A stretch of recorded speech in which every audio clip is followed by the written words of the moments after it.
Answer number 3 में हमें जो टेबल दे रखा है उसमें हमें फॉर्मूले पुट करने हैं। तो हमें m का मान पता है, ठीक है, हमें g की वैल्यू भी पता है और हमें h की वैल्यू भी पता है। तो ये वाली वैल्यूज़ हम अपनी स्थितिज ऊर्जा में तो एग्जैक्ट रख देंगे mgh, ठीक है।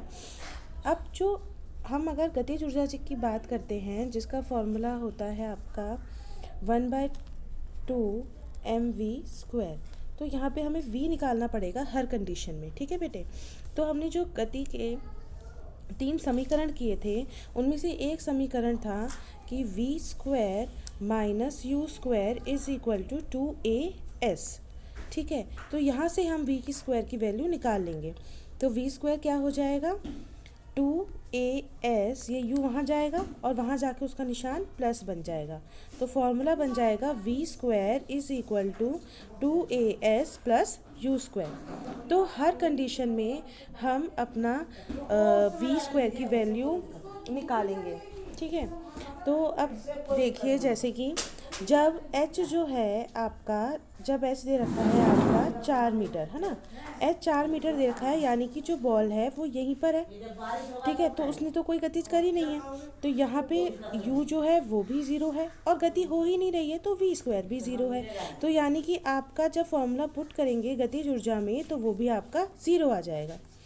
नेक्स्ट कंडीशन के अंदर आप लोगों को दे रखा है कि जो बॉल है वो अब 3 मीटर पर है, ठीक है, यहाँ पे वो 3 मीटर पे है, लेकिन ये जो पूरी हाइट थी ये 4 मीटर की थी, यानी कि बॉल ने यहाँ से यहाँ तक का जो डिस्टेंस ट्रेवल करा वो 1 मीटर का करा, यानी कि ये जो 1 मीटर वो चली है वो उसकी दूरी हो गई, s हो गई।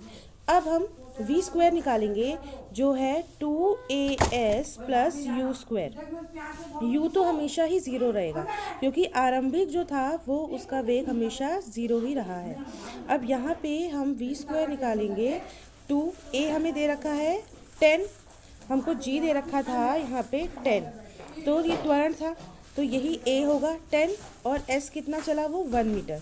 तो v² की वैल्यू कितनी आई, v² की वैल्यू आप लोगों की आ गई है अब 20, ठीक है। तो अब हम फॉर्मूले में डालेंगे हाफ mv², यानी कि हाफ m की वैल्यू जो आपको दे रखी थी 10 दे रखी थी मल्टीप्लाई बाय 20, ये कैंसिल हो जाएगा, नहीं 20 दे रखी थी सॉरी, तो 10 हो गया। तो आंसर कितना आ गया 200 जूल्स। वो आपका क्या है, kinetic energy at the time when the height is equal to आपकी 3 मीटर, ठीक है।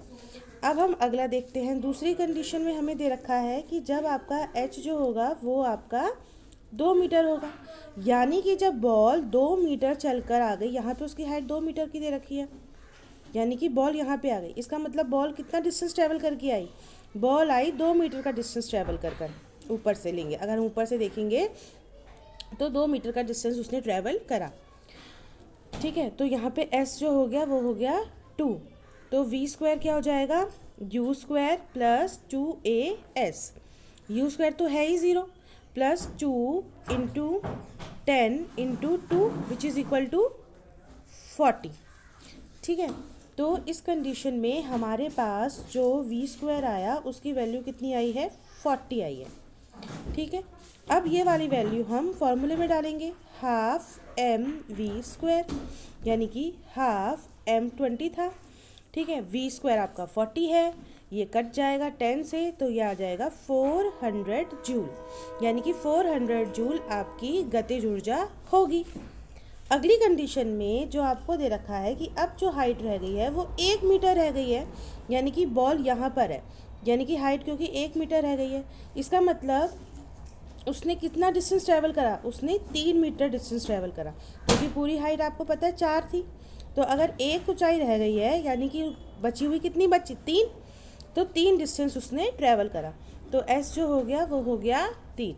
अब हम v² की वैल्यू निकालेंगे, v² is equal to u² plus में 2as, u² always is zero क्योंकि ऊपर से उसके आरंभिक वेग ज़ीरो था, प्लस 2 इंटू 10 इंटू 3, ठीक है। तो आंसर आ गया 60 आपका क्या आया 60 आया, v² इज इक्वल टू 60।